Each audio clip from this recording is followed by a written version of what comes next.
Hello guys, আজ তোমাদের সাথে শেয়ার করবো অক্ষয় তৃতীয়ার দিনের ব্লগ। চলো কী করলাম তোমাদের সাথে শেয়ার করা যাক। প্রথমে সকালে উঠে স্নান করে পুজো দিয়ে বাড়িতে পুজো দিয়ে চলে এসেছিলাম দোকানে। আজ ছিল দোকানের পুজো, তাই সব কিছু রেডি করে নিয়ে চলে এসেছিলো ব্রাহ্মণ। তারপরে আমরা ব্রাহ্মণ করেছিল পুজো, তারপরে আমরা দিয়ে দিলাম অঞ্জলি দেওয়ার পরে আমরা খেয়ে নিলাম প্রসাদ। তারপরে আজ যেহেতু ছিল অক্ষয় তৃতীয়া, সেখানে বাবা গিয়েছিল হালখাতা করতে।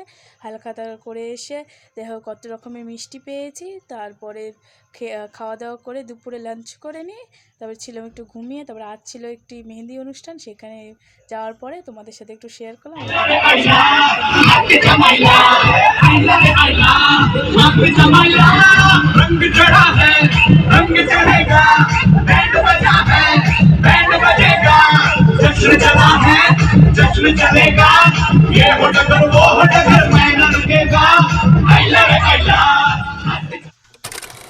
Bye bye. ভিডিওটি যদি ভালো লাগে অবশ্যই লাইক কমেন্ট শেয়ার করবেন।